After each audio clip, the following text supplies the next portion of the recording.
Hello दोस्तों, स्वागत है आप सभी का स्लीपी क्लासेस में। दोस्तों, एक सवाल जो बहुत सारे बच्चे पूछ रहे हैं, कमेंट्स में पूछ रहे हैं और अगर कम्युनिटी पोस्ट डाला वहाँ पूछ रहे हैं, वीडियो में जैसे अभी डीएनडी शुरू हुआ, डेली न्यूज़ डिस्कशन, तो वहाँ पर बच्चे पूछ रहे हैं प्री क्योर कहाँ गया? डेफिनिटली प्री क्योर बहुत टाइम से बहुत से बच्चों की मदद कर रहा है एंड बच्चों जैसे अगर रैंकर्स के भी आपने देखे वीडियोज़, उनकी लेटर्स, उन सभी में उन्होंने ज़िक्र किया कि amongst various initiatives pre cure बहुत हॉलिस्टिक है, चीज़ों को डिफरेंट तरह से कवर करता है, कोई कहीं ऐसा कवर नहीं करता। डेफिनेटली दोस्तों, हमारा भी वही अटेम्प्ट है कि आपको बेस्ट से बेस्ट कंटेंट प्रोवाइड करें and not only best holistic तरह से, क्योंकि बहुत बार ऐसा भी होता है कि रादर हम भी जैसे बहुत से अगर देखते हैं वीडियोस तो उसमें जो मुश्किल कॉन्सेप्ट्स हैं या फिर ऐसे कॉन्सेप्ट्स जो यूपीएससी जाकर जो तह में जाके पूछ रहा है कवर नहीं किए जा रहे, क्योंकि ऐसा भी होता है ना कि बच्चों को अगर हमने कुछ कम्युनिकेट करना है या कुछ समझाना है तो it gets a little tough, तो मुश्किल कॉन्सेप्ट छोड़ दूं क्या? नहीं, हम प्री क्योर में नहीं छोड़ते। तो इसीलिए प्री क्योर ने एक अलग तरह की एक जो बच्चों में लॉयल्टी जो प्राप्त की एंड अकॉर्डिंगली बच्चों में एक जो फैन फॉलोइंग भी उसकी बनी, चाहे मुट्ठी भर बच्चे ही हैं लेकिन बहुत हार्ड वर्किंग हमें एस्पिरेंट्स हमें साथ मिलते हैं एंड उन जो हार्ड वर्किंग जो मुट्ठी भर बच्चों के साथ ही हम काम करते रहते हैं एंड अकॉर्डिंगली आप वीडियोस देखते हैं, इतना कुछ जो हम जो यहाँ पे कंटेंट देखते हैं, अंत में रैंक आते हैं तो काफ़ी सेटिस्फाइंग है। तो अभी ये सवाल उठना इसीलिए बहुत ही ज़्यादा एक लाज़मी हो जाता है कि सर प्री क्योर कहाँ गया? प्री क्योर बंद कर दिया? नहीं दोस्तों, प्री क्योर बंद नहीं हुआ। डेली न्यूज़ डिस्कशन है। डेली न्यूज़ डिस्कशन में अगर मैं आपको बात बताऊँ, तो डेली न्यूज़ डिस्कशन दोस्तों किस पे फ़ोकस कर रही है? स्टैटिक कंटेंट पर। ठीक है दोस्तों, तो स्टैटिक पर हमारा जो प्राइम फ़ोकस है, स्टैटिक का मतलब क्या हुआ? हर रोज़ अखबार में बहुत सारी चीज़ें पूछी जा रही हैं एंड जो आपको आपको बताई जा रही है न्यूज़पेपर्स में, तो लेकिन न्यूज़पेपर में जैसे चीज़ बताई गई, जैसे फॉर एग्ज़ाम्पल कल अगर सर आपको ई-वेस्ट मैनेजमेंट के कुछ रूल्स के बारे में समझा रहे थे, तो उसका जो स्टैटिक कंपोनेंट से क्या ताल्लुकात है? अगर हम देखना शुरू करें प्री क्योर के पर्सपेक्टिव से, तो वो प्री क्योर में क्या होता है कि वो कहानी बहुत ज़्यादा फैल जाती है, ठीक है? तो इसीलिए क्या किया कि अब 2 टुकड़ों में चीज़ों को डिवाइड करने की कोशिश करी। जैसे दोस्तों हमारा क्रैश कोर्स में भी हमने यही करने की कोशिश करी, फाउंडेशनल एस्पेक्ट्स कुछ और हैं एंड करंट अफेयर्स कुछ और हैं। फाउंडेशन बिल्ड हो जाती है, करंट अफेयर्स पे काम करना आसान है एंड अगर आप लेट्स से बिगिनर हैं या फिर आपने जो थोड़ा-सा आपको जो या फिर काम करते हुए जो यूपीएससी के साथ काम करते हुए, पढ़ाई करते हुए कुछ साल हो गए। तो जैसे कल सर ने आपको जो कुछ वहाँ पे अगर ई-वेस्ट मैनेजमेंट या ऐसे कुछ अगर और हम बातें जान रहे थे, तो वहाँ पर जो साथ में रॉटरडैम कन्वेंशन की बात समझी हमने, ठीक है? जो वेरियस कन्वेंशन, ठीक है? जो कन्वेंशंस की बात अगर हम या फिर उसके पहले सर ने जो सैटेलाइट्स के बारे में आपको बताया कि वेरियस ऑर्बिट्स कौन सी होती हैं एटसेट्रा। तो स्टैटिक कॉन्सेप्ट मिस हो जाते हैं, तो स्टैटिक मिस ना हो इसीलिए हर रोज़ हम काम करेंगे किस पे दोस्तों? किसमें? जो डेली न्यूज़ डिस्कशन में सर आपको हर चीज़ के जो हिडन एस्पेक्ट है, जो कि एक मुश्किल चीज़ है, एक अगर आप शुरुआत कर रहे हैं तो नए एस्पिरेंट को तो पता ही नहीं होता उस चीज़ के बारे में, वो चीज़ बताना। सेकेंडली अगर आप वेटरन हैं, पहले से ही पढ़ाई कर रहे हैं, 2, 3, 4 अटेम्प्ट्स आपके हो चुके हैं, तो आप उन चीज़ों को नज़रअंदाज करते चलते हैं, आपको भूल जाती हैं। बॉर्न कन्वेंशन क्या थी? रॉटरडैम कन्वेंशन क्या थी? जियो स्टेशनरी, जियो सिंक्रोनस में अगर कोई फ़र्क है या नहीं है? या फिर होती क्यों है कि ऊपर वाली जो ऑर्बिट है, वहाँ पर जनरली जियो स्टेशनरी जो या जियो सिंक्रोनस बनाना आसान क्यों है compare to lower earth orbit. छोटी-छोटी बातें सर साथ-साथ कवर करते जा रहे हैं, बहुत ज़रूरी है अगर हम मास लेवल पे चाहते हैं जो एस्पिरेंट्स हमारे साथ जुड़े हैं, उनके प्रीलिम्स क्रैक हो, मेंस क्रैक हो, इंटरव्यू क्रैक हो, ठीक है? तो स्टैटिक कॉन्सेप्ट्स में हम यहाँ जान चाहते हैं डालना। तो लेकिन सर सवाल तो अभी भी वही है, प्री क्योर बंद कर दिया क्या आपने? नहीं दोस्तों, प्री क्योर बंद नहीं हुआ, प्री क्योर शिफ्ट हो गया है संडे को, ठीक है दोस्तों? संडे को हम सब्जेक्ट वाइज मैराथन सेशन चलाएंगे प्री क्योर्स के, ठीक है दोस्तों? मैराथन सेशन क्या होगा? एक लंबा प्री क्योर का सेशन होगा हफ्ते भर में, जैसे मतलब रादर आप देखें कि जो पूरा पीछे जो हफ्ते बीते उसमें हम जैसे सबसे पहले जैसे ज्योग्राफी का आपको प्री क्योर आता था, तो सबसे पहले ज्योग्राफी का प्री क्योर होगा। दैट मींस हम उसमें अपडेशंस कवर करेंगे। दो फायदे होंगे, एक तो जो अगर आपने जो पूरा हफ्ता आपने अगर डीएनडी देखा, डीएनडी देखने के बाद आपका जो वीकेंड पर आपकी रिवीजन हो रही है। सेकेंडली जो सिर्फ और सिर्फ अपडेट्स के लिए, जो करंट अफेयर्स के लिए अगर आपको रेडी रखना चीजें चाहिए, तो वो हम वीकेंड पर देख लेंगे, ठीक है दोस्तों? तो वीकेंड इसलिए आपके होने वाले हैं बहुत ही ज्यादा पैक्ड, ठीक है? संडेज को हम प्री क्योर ऐसे शुरू करेंगे ज्योग्राफी से, then will move on to history and then will move on to your जो पॉलिटी होता है and then economy, environment, science tech and IR, ठीक है दोस्तों? तो पूरा का पूरा एक प्री क्योर का सेशन रहेगा। आपको संडेज को मॉर्निंग में आपको अब मेरे हिसाब से रहना चाहिए कुछ 2 घंटे के आसपास, ठीक है? पूरा का पूरा हफ्ता सारा का सारा करंट अफेयर्स एक सेशन में, ठीक है? एक मैंने जो वहां पे 1.5 से 2 घंटे स्पेंड किए एंड मुझे पूरा का पूरा हफ्ता जो मुझे था मेरा कंपाइल हो गया करंट अफेयर्स के पर्सपेक्टिव से, ठीक है दोस्तों? वीकेंड्स पे शिफ्ट हो गया एंड एक और चीज भी दोस्तों, यहाँ पर जो वीकेंड में शिफ्ट हुई है that is your editorials. Shift नहीं हुआ, rather it's a new thing. Editorials पढ़ना, जैसे बहुत से बच्चे जैसे जो नए होते हैं, अगेन मैं बता रहा हूँ दोनों ही तरह के बच्चे, अगर आप नए आपने शुरुआत की है या फिर आप पहले से पढ़ते आ रहे हैं, दोनों ही केसेस में you tend to miss important information in editorials.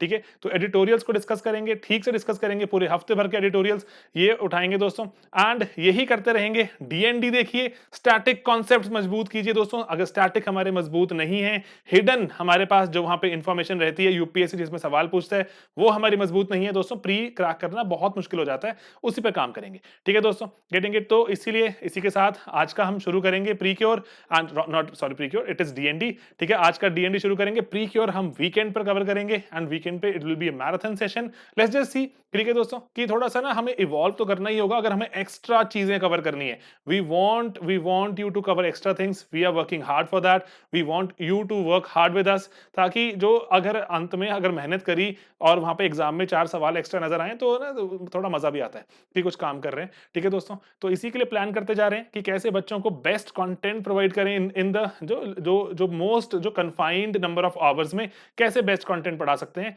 ठीक है, तो यही काम करते जा रहे हैं और आप भी साथ साथ चलिए। ठीक है, आप बताइए कि जो वीकेंड पे देखते हैं क्या बनती है बात एंड कैसे जो ओवरऑल प्रोसेस डेवलप होता है। It's new for us as well, हमने कुछ कुछ कॉन्सेप्चुलाइज किया, आपके लिए भी नया है तो, लेकिन यहाँ पर आइडिया सिर्फ एक है कि मोस्ट कंटेंट ओरिएंटेड चैनल चाहते हैं खुद को बनाना। अभी तक हमने बहुत सारा कंटेंट आपको दिया जिसमें उस कंटेंट के कारण बच्चों ने अनगिनत बच्चों ने रैंक ले लिया अभी तक, सिर्फ स्टेट सर्विसेज में या फिर यूपीएससी में नहीं, सभी जगह आ रहे हैं एंड डिफरेंट डिफरेंट तरह के एग्जाम्स करा कर रहे हैं। ठीक है, इसलिए कंटेंट को और थोड़ा होलिस्टिक बनाते हैं एंड कंटेंट पर ही काम करते हुए चलिए शुरू करते हैं आज का डीएनडी।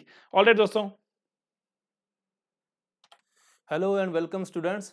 तो आज हम करंट अफेयर करेंगे 3 मार्च के। ठीक है, तो जैसा कि आपने पहले भी 2 वीडियो हमने बनाई जो डेली न्यूज़पेपर डिस्कशन के ऊपर, वेरियस न्यूज़पेपर के अंदर जो इम्पॉर्टेंट आर्टिकल्स हैं और प्लस जो हिडन इन्फॉर्मेशन है, जो आप हमने एक बहुत ही यूनिक कंसेप्ट जो स्टार्ट किया है। और इसके अंदर मैं आपको बताऊं, जैसे मैंने पहले भी डिस्कस किया कि ये हमने स्पेशली वर्कशीट दी है। अब वर्कशीट के अंदर कैसे, इसके अंदर सिर्फ एक वर्ड ही आपने फिल करना है। ठीक है, एक एक वर्ड फिल करना है और साथ में यहाँ पे देखो अपडेशन के लिए भी हमने दिया हुआ है। ठीक है, ये वाला तो अपडेशन के लिए हमने दिया है। तो अगर कोई मान लो बाद में आप कहीं न्यूज़ पढ़ते हो और आपको लगता है इसको अपडेट करना है, वहाँ पे एक सिंगल 1 और 2 वर्ड लिखने हैं। ऐसे करते करते आपको डिफरेंट टॉपिक के एक फैक्ट शीट, सिर्फ फैक्चुअल इन्फॉर्मेशन लिखनी है और ये फैक्ट शीट आपके पास बिल्कुल तैयार हो जाएगी। तो आपने एग्जाम से पहले, जैसे अपने कंसेप्ट हैं आपकी बुक्स के अंदर या अपने नोटबुक के अंदर, वो तो आपको याद हो जाएंगे 2 बार पढ़ने से। और लेकिन उसके अंदर जो फैक्चुअल इन्फॉर्मेशन होती है, जैसे कौन सी बॉडी स्टैट्यूटरी है या कॉन्स्टिट्यूशनल है, कौन सा एक्ट है, उसके अंदर जो मेन प्रोविजन जो फैक्चुअल है वो कौन कौन सी हैं, वो आपने यहाँ पे लिखनी है ताकि आपके ये नोट्स बिल्कुल ही अलग हो जाएं।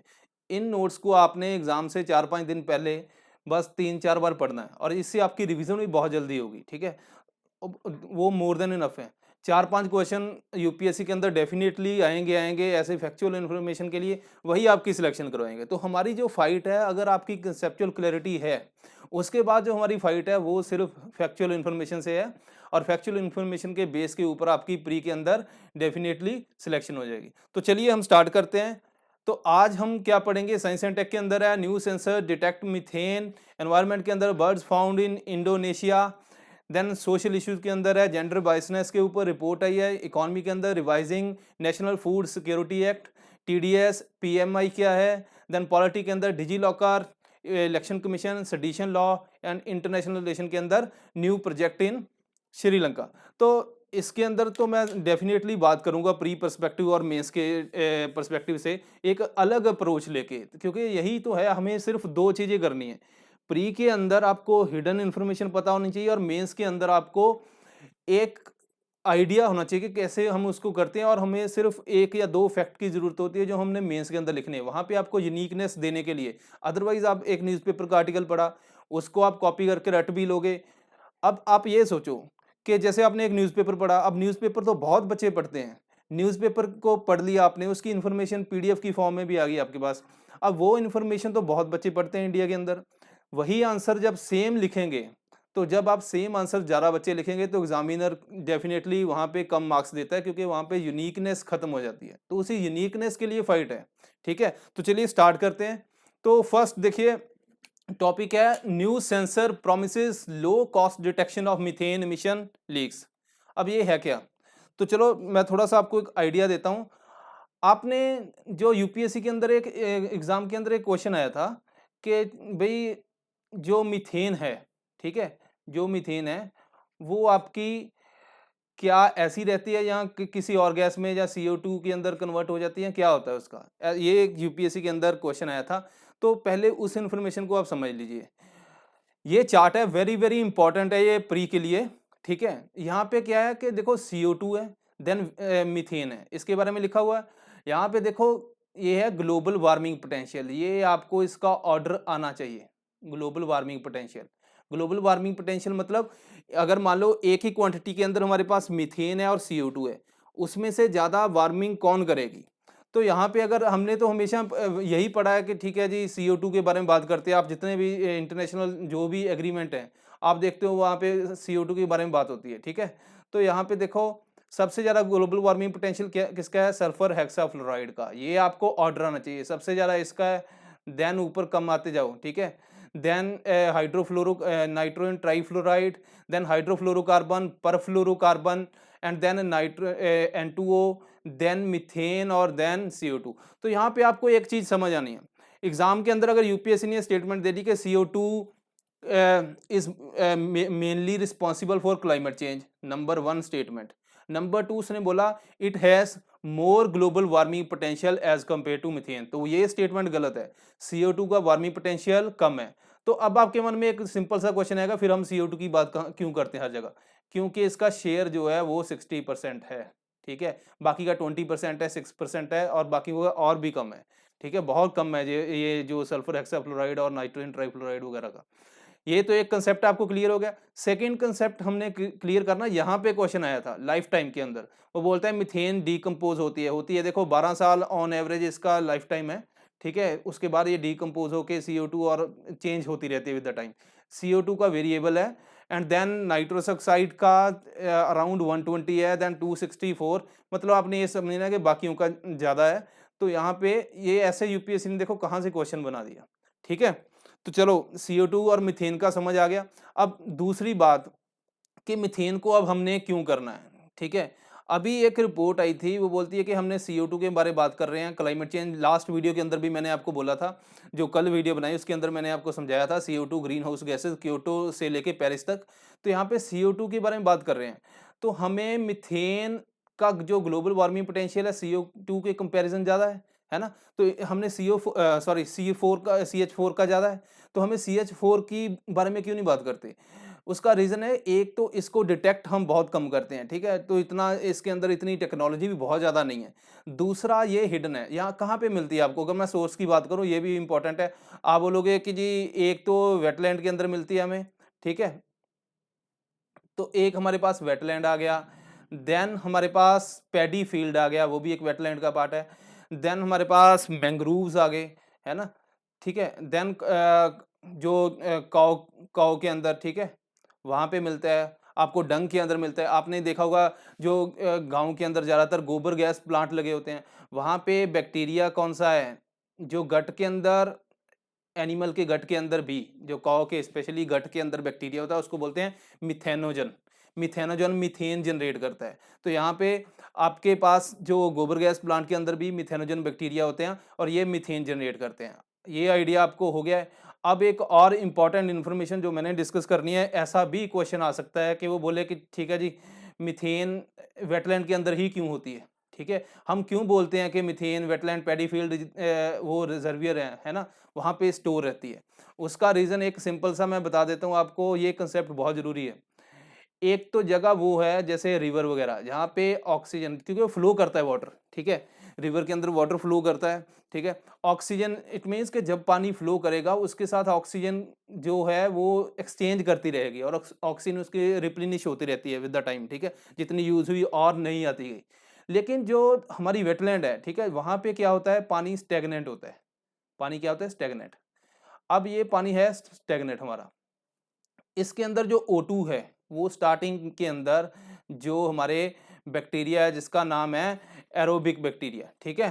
तो यहाँ पे मैं लिखता हूँ एरोबिक बैक्टीरिया, अब एरोबिक बैक्टीरिया कौन से होते हैं जिनको ऑक्सीजन चाहिए, ये तो उसको लेते हैं और डिकम्पोज करते रहते हैं जितना मटेरियल वहाँ पे पड़ा है। उसके बाद जब ऑक्सीजन खत्म हो जाती है और बहुत कम हो जाती है, ठीक है, तो उसके बाद जब ऑक्सीजन नहीं है तो यहाँ पे काम करते हैं एनएरोबिक बैक्टीरिया, ठीक है। एनएरोबिक बैक्टीरिया काम करेंगे। अब जैसे कार्बन सोर्स है, कोई भी हाइड्रोकार्बन, जैसे पत्ते हैं उसके अंदर भी कार्बन है। अब उसके अंदर जब तो ऑक्सीजन प्रेजेंट रहेगी तो वो CO2 रिलीज करेगा, एरोबिक प्रोसेस होगी। अब विद द टाइम वहाँ पे ऑक्सीजन खत्म होगी और बहुत कम होगी, तो अब कौन से बैक्टीरिया वहाँ पे काम कर रहे हैं, एनारोबिक, जिनको जो ऑक्सीजन नहीं लेते। अब जहाँ पे अगर मैं ऑक्सीजन खत्म कर दूं, ठीक है, तो ये किसके अंदर कन्वर्ट हो जाएगी, मीथेन के अंदर। यही हमारा कंसेप्ट है, ये हर जगह लागू होता है ऑलमोस्ट। तो आपके अंदर अगर यूपीएससी ने ऐसा क्वेश्चन पूछ लिया कि हाँ भी बताओ कि मीथेन के बारे में क्यों वो रिलीज होती है, तो ये आपका कंसेप्ट क्लियर होना चाहिए। एनारोबिक प्रोसेस होती है इसलिए मीथेन वहाँ पे जनरेट होती है, ठीक है। अब यहाँ पे देखते हैं इस आर्टिकल के अंदर क्या है, कि ये आर्टिकल बोलता है कि जो मीथेन को डिटेक्ट करना, नए सेंसर प्रोड्यूस किए हैं जो बहुत ही लो कॉन्सेंट्रेशन ऑफ मीथेन है, जो बहुत ही लो कॉन्सेंट्रेशन ऑफ मीथेन है उसको भी डिटेक्ट करता है। अगर मान लो हमने वेटलैंड या कहीं और से डिटेक्ट करनी है तो ये उसके अंदर काम कर सकता है, हेल्प, नई टेक्नोलॉजी हेल्प कर सकती है। अब ये सेंसर यूज क्या करता है, इंटरबैंड कैस्केड, ठीक है जी, इंटरबैंड कैस्केड लाइट मीडिंग डायोड। इंटरबैंड क्या होता है, जैसे अगर इंफ्रारेड की बात करूं, एक होती है फार इंफ्रारेड, एक होती है नियर। तो जो दोनों के बीच में है जो इंटरबैंड, वो अलग वेवलेंथ की एक हम जो ज़्यादा इफेक्टिव है इसके इसमें पाई गई, उसको हम लेते हैं, ठीक है। उसके बाद ये 0.1 पार्ट्स पर मिलियन तक भी ये उसको डिटेक्ट कर लेती है। तो IC LED के बारे में मैंने अभी आपको बता दिया। IC LED क्या है, मिड इंफ्रारेड जो वेवलेंथ को हम लेते हैं उसके अंदर, ठीक है। ये आपको हल्का सा पता होना चाहिए, ज़्यादा इसके अंदर इन्फॉर्मेशन नहीं। हाँ, ये जरूर इन्फॉर्मेशन आपको एक और एक्स्ट्रा ऐड करनी है कि जो मिड इंफ्रारेड रेडिएशन है ये हमारी बॉडी के अंदर भी है ना, बॉडी के अंदर पेनिट्रेट करती है और हमारी बॉडी के अंदर अगर इन्फ्लेमेशन हो उसको भी दूर करने के लिए यूज़ की जाती है, ठीक है। ये अब बूस्ट सेंसिटिविटी कैसे करते हैं, एक मान लो, पहले इसको मैं रब कर लेता हूँ उसके बाद हम डिस्कस करते हैं आगे क्या है, ठीक है। तो अब बात करते हैं कि ये काम कैसे करता है। इसके अंदर जो अलग अलग क्रिस्टल होते हैं, ठीक है, एक लोज है। मैं आपको एक सीधा सा सिंपल मेथड बता देता हूँ, ऐसा यूपीएससी के अंदर ये इतना इसके अंदर डिटेल इन्फॉर्मेशन नहीं जरूरी है। तो यहाँ पे जो ऐसा एक बनाया गया, वहाँ पे जो लाइट है रिफ्लेक्ट करती रहती है और उससे ज़्यादा अब्जॉर्प्शन होती है, ठीक है। अगर इसके अंदर जैसे उन्होंने मीथेन डाल दी, अब यहाँ पे जो एयर डाल दी बेसिकली, उसके अंदर वो लाइट जैसे अब्जॉर्ब होगी वो पता चलता जाएगा मीथेन कितनी है, बस ये फंडा है। हाँ, ये लास्ट इन्फॉर्मेशन जो पहले लेज़र बेस्ड था, ठीक है, मेथड, ये इन्फॉर्मेशन इंपॉर्टेंट है। पहले लेज़र बेस्ड जो मेथड था वो कॉस्टली था, तो ये इसकी कॉस्ट कम है, ये भी इसका बेनिफिट है, ठीक है। यहाँ पे लास्ट में लिखा ना, लेज़र कॉस्ट बेस्ड सेंसर जो है ये गोल्ड स्टैंडर्ड मीथेन, ठीक है, राइट। कॉस्ट इसकी जो बहुत ज़्यादा है as compare to IC LED, बस ये आपने याद करना है। टेक्नोलॉजी के बारे में आपको पता चल गया कि मिड इंफ्रारेड के अंदर हमारी बॉडी के अंदर हेल्थ के लिए भी यूज़ होती है। चलो चलिए जल्दी से आगे चलते हैं, ठीक है। ये देखो वर्कशीट आ गई, आपने यहाँ पे 2 वर्ड लिखने हैं IC LED के बारे में, ठीक है। जो भी आपको लगता है फैक्चुअल इन्फॉर्मेशन, ज़्यादा उसके अंदर नहीं जाना। यहाँ पे मिड इंफ्रारेड की बात करेंगे, ग्लोबल जो warming potential and life time, इसका ऑर्डर लिखना है। जो मैंने अभी पहले चार्ट दिखाया उसको आपने ऐसे एरो डाल के वो वहाँ पे ऑर्डर लिखना है, किसकी ज़्यादा किसकी कम है। मीथेन के सोर्स क्या क्या हैं, जहाँ पे भी आपको स्टेगनेंट वाटर मिलता है वहाँ पे मोस्टली मीथेन होती है। बस ये एक इंपॉर्टेंट फंडा याद कर लो तो आपको बहुत ही ईजी रहेगा। देन आगे चलते हैं दोस्तों। How after 170 year lost bird was found in jungle of Indonesia, Borneo. Borneo के बारे में बात करते हैं। एक बर्ड था जो पहले 1843 से 1848 के करीब वहाँ पे था, उसके बाद किसी को मिला नहीं। उस बर्ड का नाम क्या है, बस हमें इतना ही इंफॉर्मेशन चाहिए, ब्लैक ब्राउन बेबलर। यहाँ पे आपको ऐसा कैसे क्वेश्चन आ सकता है, यूपीएससी पूछ सकती है कि इंडिया में कौन कौन सी स्पीसीज पाई जाती है ना। इनडायरेक्टली देखो पूछ लिया कि इंडिया में कौन कौन सी स्पीसीज है, ये नहीं पाई जाती, तो यहाँ पे आपको इसको एलिमिनेट करना। ये फायदा होता है कि एक अलग एंगल से जब आप याद करते हो। आपने देखा होगा लास्ट ईयर के अंदर बहुत सारे ऐसे क्वेश्चन आते हैं, वो बोलते हैं कि इंडिया की इंडिजीनियस ये स्पीसीज कौन सी हैं जो इंडिया में ही पाई जाती हैं, ये तो नहीं है। तो यहाँ पे आपको ये एलिमिनेट करनी है स्टेटमेंट। सिमिलरली ऐसा भी पूछ सकते हैं कि ये स्पीसीज अभी न्यूज़ के अंदर थी, ये कहाँ पे पाई जाती है, कौन सी आइलैंड के ऊपर है, तो वहाँ पे गलापागोस आइलैंड वगैरह आपको दे देंगे और यहाँ पे आपको आंसर क्या करेक्ट करना है, बोर्नियो आइलैंड। अब no Asian bird has been missing for long as Indonesian, ये वाला ठीक है। ये थोड़ा सा आपको एक्स्ट्रा इन्फॉर्मेशन है। अब देखो IUCN का डेटा क्या कहता है ये इसके बारे में आपको पता है। चलो मैं उसी स्लाइड पे एक और स्लाइड पे आपको ले चलता हूँ जल्दी से, ठीक है। ये देखो IUCN जब रेड लिस्ट बनाती है, ठीक है, उसके अंदर तो स्पीसी रहती रहती है। IUCN कैसे डिटेक्ट करती है, देखो जैसे नॉट इवेल्युएटेड है, नॉट इवेल्युएटेड कौन सी होगी, जिसका अभी हमने इवेल्युएट मतलब जिसको काउंट ही नहीं किया। उसके नीचे देखो डाटा डेफिशिएंट, डाटा डेफिशिएंट क्या है, lack of appropriate data on abundance, मतलब ये बर्ड ऐसा है इसके बारे में हमारे पास डेटा ही नहीं है। तो अभी हमने डेटा ही नहीं है तो फिर पता क्या चलेगा। अब इसको आप ऐसा तो बोल नहीं सकते लीस्ट कंसर्न है, नियर थ्रेटेंड है ना, डेटा ही नहीं है। तो डेटा नहीं है तो इसको इसलिए हमने डेटा डेफिशिएंट के अंदर उन्होंने डाला है। लेकिन अभी जो हम मान रहे हैं, ठीक है, क्या मान रहे हैं इसके बारे में, ये ऑलमोस्ट एक्सटिंक्ट है, ठीक है। जब लास्ट इंडिविजुअल डाइट, क्योंकि इतने समय से मिला नहीं, तो लेकिन अब एक मिला है तो ऑलमोस्ट समझ रहे हैं कि ये भी शायद, क्योंकि लास्ट स्पीसीज जब कम हो जाती हैं तो चांसेस होते हैं नियर एक्सटिंक्ट के ऊपर चला जाता है, ठीक है। अभी चलो उसी के ऊपर चलते हैं, ठीक है। ये हमने कर लिया डाटा डेफिसिट। अब देखो एक और लास्ट ईयर जो न्यूज़ के अंदर था कि जो इंडोनेशिया ने अपनी कैपिटल चेंज किया, जकार्ता थी पहले कैपिटल उसकी, अब उसने जो ईस्ट कालीमंतन यहाँ पे चला गया है, ठीक है। तो हमें क्या करना है, हमें जो इम्पोर्टेंट ये हमारे एग्जाम के लिए क्या है, एक तो ईस्ट कालीमंतन कहाँ पे है, दूसरा ये बोर्नियो आइलैंड, यहाँ पे कौन कौन सी कंट्री इसको ऑक्यूपाई करती है, मलेशिया होगी, एंड देन अपनी ये ब्रुनेई होगी, है ना, एंड देन इंडोनेशिया, ये 3 कंट्री यहाँ पे आती हैं। तो यहाँ पे आपको ये याद रखना है। दूसरी इन्फॉर्मेशन ये है कि ऐसा, क्योंकि देखो ये लास्ट ईयर न्यूज़ के अंदर था, लेकिन यूपीएससी रिलेट कर सकती है इसको, ठीक है। कैसे करेगी अभी मैं बताता हूँ। अब बात करते हैं ईस्ट कालीमंतन के अंदर क्यों ये शिफ्ट करना चाहते हैं। देखो जो इनका जकार्ता है वो मार्श एरिया के अंदर है, और एज एज यू नो कि जैसे जैसे हमारा क्लाइमेट चेंज हो रहा है, तो अगर मैं बात करूं यहाँ पे एक अर्थ की, ठीक है, जो ट्रॉपिकल रीजन है इस अर्थ का, यहाँ पे टेम्परेचर हाई हो रहा है क्योंकि क्लाइमेट चेंज हो रहा है, स्पेशली यहाँ पे क्योंकि यहाँ पे सन भी है और वाटर एक्सपैंड भी करता है। और दूसरा जो आर्टिक और अंटार्कटिक ओशन अपना ग्लेशियर जो हैं, है ना, जो हमारे पोलर पोलर एरियाज हैं, वहाँ पे क्या हो रहा है, वहाँ पे बहुत सारा जो मेल्टिंग हो रही है क्योंकि क्लाइमेट चेंज और टेम्परेचर इंक्रीज कर रहा है। जैसे जैसे मेल्टिंग होगी यहाँ पे वाटर का लेवल इंक्रीज कर रहा है। इसीलिए जो बहुत सारे जो अपना आइलैंड है ना, वो उनको क्योंकि उनको चारों तरफ से पानी है ना, तो वहाँ पे उनको जो सिंक करने की प्रोबेबिलिटी भी इंक्रीज हो जाती है।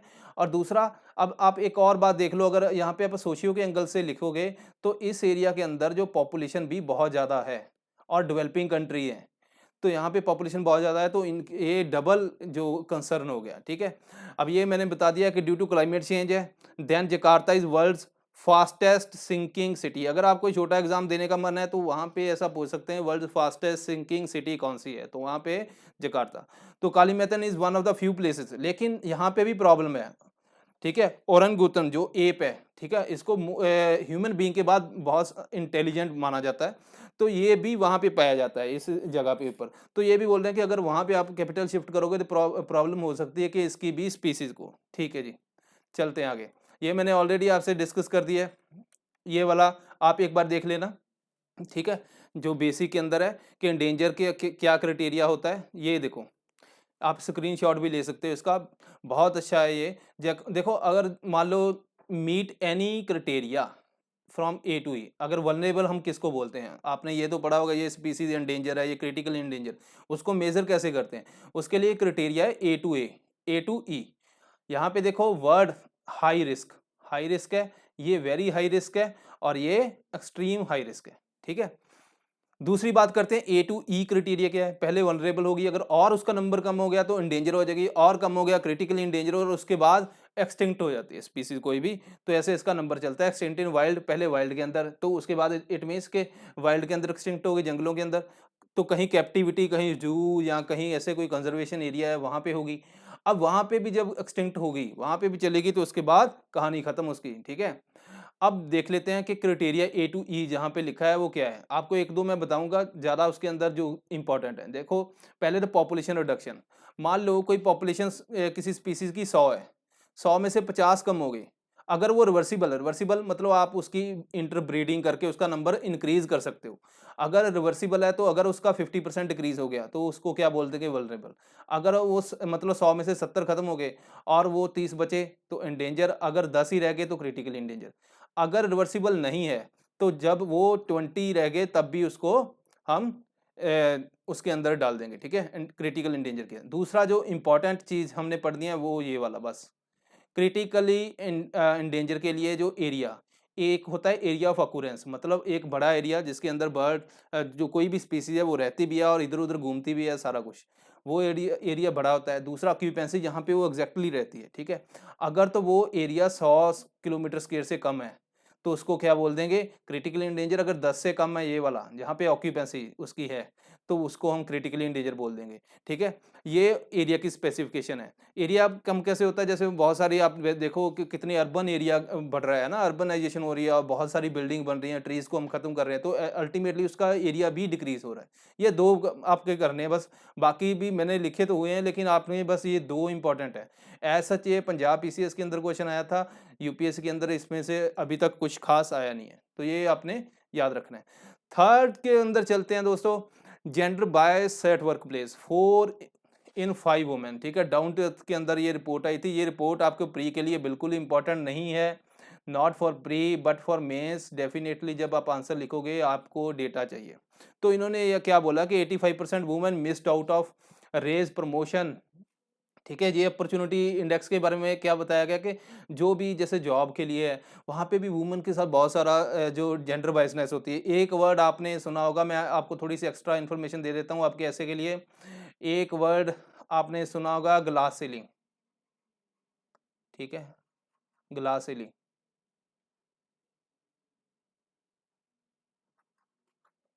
ठीक है। ग्लास सीलिंग क्या है कि जैसे मान लो कोई भी कंपनी के अंदर कहीं पे भी जब वुमेन काम करती है तो जो एक इनविजिबल एक सीलिंग होती है कि इसके ऊपर उसको नहीं प्रमोशन करते, ठीक है, प्रमोट नहीं करते। तो वहाँ पे एक जो इनविजिबल उसको ग्लास सीलिंग बोलते हैं, जो इंडिया के अंदर है। दूसरी सीलिंग की बात नहीं कर रहा हूँ। तो जो मैन है उनको प्रमोट कर देते हैं, ठीक है। अब दूसरी बात, एक और वर्ड बड़ा इंपॉर्टेंट है जो इकोनॉमिक सर्वे ने कुछ साल पहले यूज़ किया था, उसका नाम है सन, ये सिंगल टी है, ठीक है, सन मेटा प्रेफरेंस,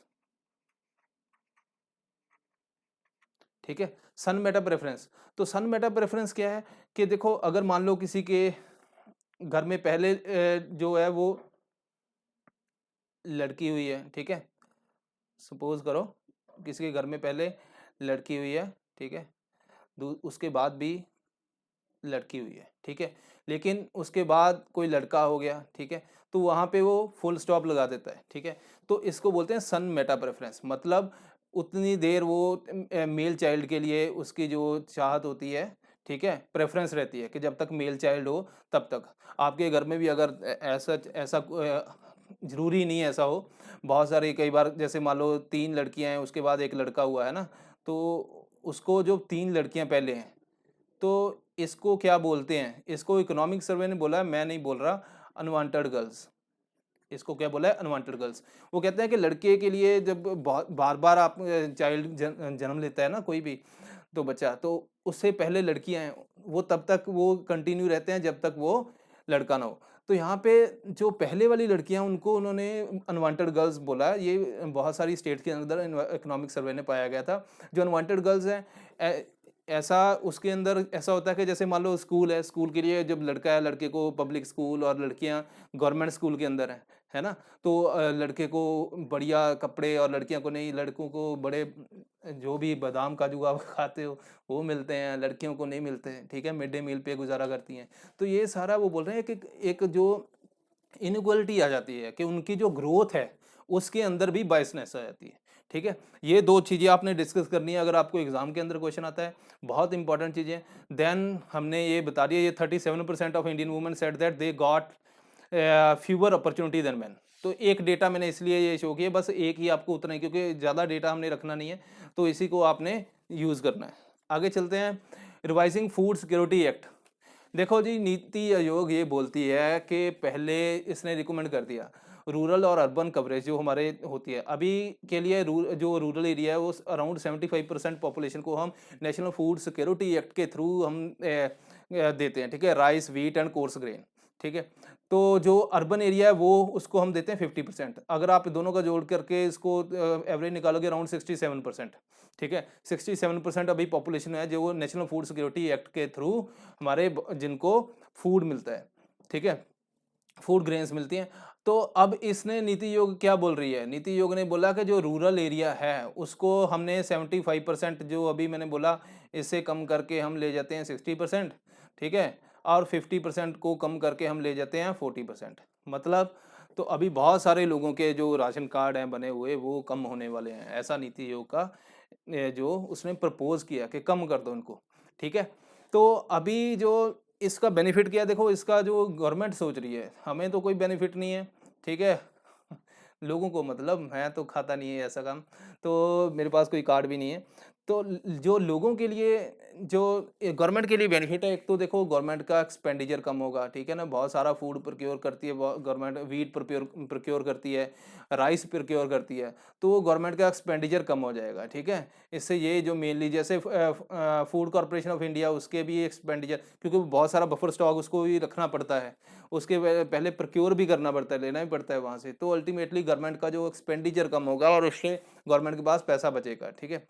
जो पास स्कीम देख लेते हैं जल्दी से, एक टारगेटेड पब्लिक सर्व डिस्ट्रीब्यूशन जो सिस्टम था 1997, ये पंचायत जो सेल्फ हेल्प ग्रुप हैं, कोऑपरेटिव सोसाइटी हैं, उनको एक लाइसेंस दे देते थे, ठीक है, कि आप एक फेयर शॉप खोल लो। अगर आपको याद होगा 97 के अराउंड ही उसी टाइम पे आप आपके घर वालों को, या अगर आपकी एज कम है तो उस टाइम पे शॉप्स होती थी, वहाँ पे जो बहुत सारे जाके लोग वहाँ पे अपना प्रोक्योर करते थे और अपना सामान लेते थे, ठीक है, लो प्राइस के ऊपर। देन अंत्योदय योजना है 2000 के अंदर आई है, यहाँ पे 35 केजी सब्सिडाइज ग्रेन देते हैं पर पूरेस्ट ऑफ पुअर फैमिली, ठीक है। तो उसको जो पूरेस्ट ऑफ पुअर फैमिली है, जो मतलब पुअर फैमिली उसके भी जो नीचे आते हैं उनके लिए ये पर मंथ दिया जाता है, ठीक है। नेशनल फूड सिक्योरिटी एक्ट 2013 के अंदर आ गया, उसने ये लीगल राइट बना दिया, एक्ट बन गया है ना। तो ये हमारा सिस्टम है। यहाँ पे भी यूपीएससी के अंदर एक क्वेश्चन आया था 2019 के अंदर आया था, आई थिंक 2019 के अंदर। तो यहाँ पे क्या क्वेश्चन था वो मैं बताता हूँ। देखो ये सेंटर सेक्टर स्कीम है, मतलब सेंटर की रिस्पॉन्सिबिलिटी है, वहाँ पे फंड भी आता है। देन शॉर्ट लिस्ट, जैसे मान लो सेंटर ने फूड देना है, ठीक है, उन्होंने, तो वो फूड के लिए जो नंबर है कि किन को मिलेगा किन को नहीं, ये कौन शॉर्ट लिस्ट करेगा, ये स्टेट करेगी, ये काम स्टेट का है। ये मैंने बता दिया 75% रूरल एरिया के अंदर कवर है और 50% अर्बन एरिया कवर है। उसके बाद यहाँ पे क्वेश्चन आया था प्रेग्नेंट एंड लैक्टेटिंग मदर्स, ठीक है, अप टू 6 मंथ, मतलब जब प्रेगनेंसी के बाद, जब डिलीवरी के बाद 6 महीने के अंदर अंदर क्या है कि वो 600 कैलोरी, यहाँ पे यूपीएससी ने 600 कैलोरी को चेंज कर दिया था, आई थिंक अराउंड 1600 कैलोरी या ऐसा कुछ था। अगर आपको नहीं भी आता था तो आप ऐसा भी अंदाज़ा लगा सकते थे 1600 कैलोरी बहुत होती है, 2000 और 2500 के करीब एक बंदे की एक दिन की जो कैलोरी इनटेक होती है, तो 1600 एक टाइम पे ऊपर राशन के अंदर नहीं होगी, तो वहाँ पे आप ऐसे कर सकते थे। लेकिन ये तो बाद की बातें हैं, लेकिन पहले आपको इतना पता होना चाहिए हमारी हेल्थ के लिए कैलोरीज वगैरह कितनी यूज़ करते हैं हम, क्या है, ठीक है। Then free meal to local anganwadi है ना, एट लोकल आंगनवाड़ी, तो उनको फ्री मील का बंदोबस्त है। देन मैटरनिटी बेनिफिट 6000 इन इंस्टॉलमेंट, ये किसके किसके अंदर है, प्रधानमंत्री मातृ वंदना योजना, ठीक है, वहाँ पे मिलता है। वो भी हम आगे कवर करेंगे जैसे जैसे हमारा ये कोर्स चलेगा, तो हम ये टॉपिक जो जितने भी हम देख रहे हैं कि ये न्यूज़ के अंदर विद द टाइम हम ये सारे कवर करते जाएंगे। Then 6 to 14 aged children entitle to 1 free hot meal, तो उनके लिए हॉट मील का या फिर घर में ले सकते हैं वो, तो वो सारा बंदोबस्त है इसके अंदर, ठीक है। तो ये आपको याद रखना है, याद क्या, आपको एक समझना है कि कितना कितना ये प्रधानमंत्री मातृ वंदना योजना के बारे में भी इसके अंदर मतलब 6000 देने की बात की गई है। उसके बाद आगे चलते हैं दोस्तों, नेशनल फूड सिक्योरिटी एक्ट के अंदर आगे क्या है, both BPL and APL above poverty line दोनों को कवर किया गया है, ठीक है। देन स्टेट डज नॉट, मान लो अगर किसी स्टेट ने बोला कि मैं नहीं देती, तो जैसे चंडीगढ़ और पौंडीचेरी है, तो वो क्या करेंगे, वो उनको डायरेक्ट बेनिफिट ट्रांसफ़र करेंगे। अगर स्टेट नहीं देती तो उसके अंदर उसको जो भी पेनल्टी वगैरह भी लगेगी, उसको अलाउंस देना पड़ेगा, ठीक है, अगर कुछ टाइम के लिए नहीं देती। अगर मान लो एल्डेस्ट वुमेन हाउस होल्ड की, मतलब यहाँ पे जो हेड है कौन है, eldest women of the house hold, आदमियों को नहीं बनाया, क्योंकि वो क्या होता है कि फिर जैसे डायरेक्ट बेनिफिट ट्रांसफ़र भी है, वहाँ पे जो ये लेडी को प्रेफ़रेंस करते हैं, क्योंकि आदमी बाहर जाता है और आपको पता है वो अल्कोहल वगैरह है ना, जो ड्रिंक का सिस्टम चल रहा है आजकल, वो वहाँ पे पैसे उड़ा देता है। तो घर के लिए इसलिए औरतों को मतलब ये देखो पहले प्रायोरिटी दी है, ठीक है? तो ऐसे डिस्क्रिमिनेशन बायसनेस है ये भी तो, ठीक है? ओके। देन प्रधानमंत्री गरीब कल्याण योजना आपको पता है कोविड-19 के टाइम पे आई थी। तो ये स्टार्ट की इन्होंने, इसके अंदर भी इन्होंने एडिशनल 5 केजी ग्रेन दिया। तो यहाँ पे आपको 1, 2, 3, ठीक है? 1 है कोर्स ग्रेन के लिए, आपको याद कैसे करना है? 2 है व्हीट के लिए, तीसरा है ₹3 में राइस पर केजी। तो राइस क्या है? तो उसको आप अगर लिखोगे चावल, ठीक है? चावल, ऐसे लिखते हो, तो इसको गेहूँ, ठीक है? तो यहाँ पे 2 वर्ड हैं, ठीक है? तो 2 है तो ₹2 हो गया, और ये चावल 3 है तो ₹3, ये बस 2 याद कर लेना। तीसरा कोर्स ग्रेन आ गया अपना, वो ₹1 है। तो ये आपने छोटा-सा ऐसा मेथड लगा सकते हो अगर आपको ऐसे नहीं याद रहता। देन एक 2015 के अंदर शांता कुमार कमेटी आई थी, क्योंकि ये इश्यू इसलिए इम्पोर्टेंट है, अभी आपको पता है किसान वाला केस चल रहा है, ठीक है? फार्मर प्रोटेस्ट चल रहा है, तो यहाँ पे आपको थोड़ा-सा आइडिया होना चाहिए। जो अभी गवर्नमेंट कर रही है, वो शांता कुमार कमेटी ने भी ऑलरेडी रिकमेंड किया था कि रिड्यूस द बेनिफिशियरी 67 टू 40% कम कर दो। देन जो बोनस, अभी गवर्नमेंट ने ये बोल भी दिया है स्टेट को कि आप बोनस खत्म कर दो, कम कर दो या खत्म कर दो। बहुत सारे स्टेट को, जैसे एमएसपी है उसके बाद स्टेट अपनी तरफ से कुछ पैसा देते थे, वो भी उसको allow private player to procure. जैसे स्टेट मान लो प्राइवेट प्लेयर, अभी जैसे आपको पता है अंबानी अडानी का भी नाम ले रहे हैं ना, मतलब कॉर्पोरेट के खिलाफ जो अभी प्रोटेस्ट है, वो उसके अंदर इस रिपोर्ट ने बोला था कि प्राइवेट प्लेयर को बोलो कि वो अपने पास लेके रख ले, हम उनसे ले लेंगे बाद में। एफसीआई को फुल फ्लेज ग्रेन प्रोक्योरमेंट के लिए अंदर इन्वॉल्व नहीं होना चाहिए। जैसे मान लो पंजाब, हरियाणा ऐसी स्टेट्स हैं जहाँ पे इंफ्रास्ट्रक्चर बेहतर है, ठीक है? तो एपीएमसी मंडीज़ भी हैं यहाँ पे। लेकिन अगर हम जाएँ छत्तीसगढ़, बिहार है ना, यूपी के अंदर जो ईस्टर्न यूपी है और बाकी जो ईस्टर्न स्टेट्स हैं, वहाँ पे इतना इंफ्रास्ट्रक्चर नहीं है। तो ये बोलता है कि वहाँ पे ही प्रोक्योर करो, क्योंकि अब जब आप एफसीआई एक कितने फूड इंस्पेक्टर चाहिए एफसीआई को, ठीक है? उसके बाद जब हम उसको स्टोर करते हैं, वो उतना खर्चा आता रहेगा, कोल्ड स्टोरेज का भी खर्चा, वो सारा बहुत सारा इंक्रीज कर जाता है। अबॉलिशिंग लेवाई राइस पॉलिसी, मतलब गवर्नमेंट जो मिल से कुछ खरीदती राइस, और उसके बाद ही जो मिल बाहर उसको बेचती थी, बाकी जो रिमेनिंग है, तो उसने बोला इसको भी खत्म कर दो। डीरेगुलेट फर्टिलाइज सेक्टर, देखो फर्टिलाइज सेक्टर के अंदर जो हमारी बहुत सारी सब्सिडी है, वो किसके अंदर आते हैं? यूरिया के अंदर। यूरिया के अंदर एक चीज़ बहुत ज़्यादा है, नाइट्रोजन, ठीक है? नाइट्रोजन जब हम यूरिया को, इसलिए जो बहुत सारे फार्मर्स हैं यूरिया को यूज़ करते जा रहे हैं, ठीक है? दूसरा जो एनपीएस जो रेशियो बेस्ड है, ठीक है? नाइट्रोजन, फास्फोरस और सल्फर, ठीक है? और ठीक है? तो यहाँ पे पोटेशियम क्या है? एनपीके की जो मेन है रेशियो, सल्फर बाद में आता है, जो नाइट्रोजन, फास्फोरस और पोटेशियम, यहाँ पे इनकी रेशियो जो खराब हो जाती है, क्योंकि आप एक ऐसा फर्टिलाइजर यूज़ कर रहे हो जिसके अंदर नाइट्रोजन ज़्यादा है, तो वो पूरा सॉइल की हेल्थ जो खराब होती है, ठीक है? तो ये भी इसके अंदर बात की गई। आउटसोर्सिंग, जो लास्ट पॉइंट देखो लिखा है, ऑफ स्टॉकिंग ऑफ ग्रेन, तो ग्रेन की स्टॉकिंग को आउटसोर्स कर दो, ठीक है? मतलब जैसे जैसे मान लो, मैं आपको एक सिंपल फंडा समझा देता हूँ जो आपके काम आएगा। अभी जो इश्यू चल रहा है वो क्या चल रहा है कि ठीक है, गवर्नमेंट ये बोल रहे हैं एमएसपी खत्म हो जाएगी। हाँ, उसके चांसेस हैं, डेफिनेटली हैं। तो अगर मान लो प्राइवेट वाला प्रोक्योर कर रहा है, ठीक है, प्राइवेट इंडस्ट्री अपना जो भी जितने कोल्ड स्टोरेज वगैरह पूरे आ जाते हैं, वो गवर्नमेंट जो किसानों से, जो फार्मर से प्रोक्योर करके अपने वहाँ पे स्टोर कर लेगी। उसके बाद अगर मान लो गवर्नमेंट को चाहिए तो वो वहाँ से ले लेगी, ठीक है? वहाँ वहाँ से अगर थोड़ा उसको ज़्यादा भी पैसा देना पड़ता है, ठीक है, तब भी ले लेगा। अगर मान लो 1800-1900 एमएसपी है, अगर जो प्राइवेट प्लेयर है वो 1100-1200 में ले रहा है, तो उसके बाद गवर्नमेंट उसको 1500 भी दे दे, क्या नुकसान है? इवन गवर्नमेंट उसको 1800 भी दे दे, तब भी कोई नुकसान नहीं है। क्यों? क्योंकि जो 1800 के बाद गवर्नमेंट जो उसको स्टोर करने के लिए अलग से पैसा देती है, वो गवर्नमेंट का नहीं लगेगा। तो ये सारा इसके अंदर जो बेसिक कंसेप्ट है जो चल रहा है। No TDS when Indian firms pay to use foreign software. बात क्या है इसके अंदर, जब हम जैसे मान लो एक इंडियन फर्म ने फॉरेन से एक सॉफ्टवेयर खरीदा, कोर्ट ये बोल रही है कि वो उसने, ऐसा नहीं है कि उसने पूरा ही मतलब वही यूज़ करेगी, उसका ही राइट हो गया। तो इसलिए वो लायबिलिटी के अंदर, वो रॉयल्टी के अंदर केस नहीं आता, और इसलिए उसके ऊपर कोई भी टीडीएस नहीं है। टीडीएस का मतलब क्या है? मान लो आप कहीं पे जॉब कर रहे हो एक ये जगह के ऊपर, ठीक है, आप वो भी, तो आपकी एक सैलरी है, सैलरी वो देता है यहाँ पे आपको, और इसमें से टीडीएस काट लेता है अगर स्पेसिफिक अमाउंट जो टैक्सेबल होगी। अब टीडीएस काट के वो जमा करवा दिया, इनकम टैक्स के अंदर आता है ये।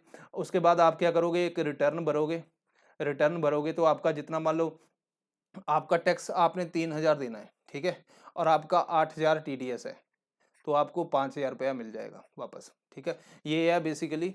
तो इसके अंदर हम देख लेते हैं क्विकली कंपनीज, ठीक है। यहाँ पे देखो, यूज और sale of computer software can not be consider as payment of royalty, ठीक है, ये आपने एक याद रखना है। Then royalties made only for exclusive, ये इसकी जरूरत नहीं है। देन यहाँ पे आओ, Indian buyer only receive the right to use software, ठीक है, he does not get any copyright on software, ठीक है। तो वो बोलता है कि उसका ऐसा कॉपीराइट नहीं है, एक सॉफ्टवेयर उसने खरीदा है, ठीक है, तो वहाँ पे उसको टीडीएस का कोई देने की ज़रूरत नहीं है। तो ये कोर्ट ने बोल दिया। अब आपको कॉपीराइट के बारे में, तो इंटेलेक्चुअल प्रॉपर्टी राइट के बारे में ये सारी इन्फॉर्मेशन हम डिस्कस कर लेंगे, मैंने नोट डाउन कर लिया है।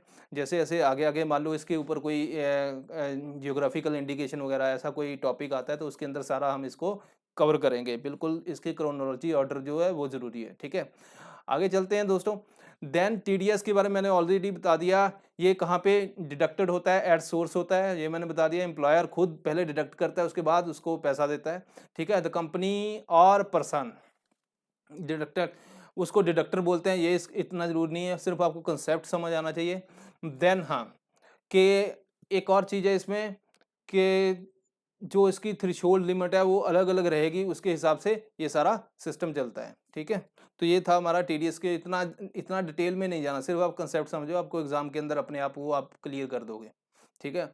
रीज़न ये था कि रीज़न इसलिए कि जैसे बहुत सारे क्या होता है कि मान लो अगर पहले उसका पैसा काट लिया, तो इट मीन्स कि जो एम्प्लॉई है वो रिटर्न भरेगा। यही है कि मैक्सिमम लोगों को टैक्स ब्रैकेट के अंदर लेकर आना, और गवर्नमेंट वो पहले ही उसको काट लेती है ताकि वो बंदा आईटीआर भरे और जो टैक्स एवेजन कम हो।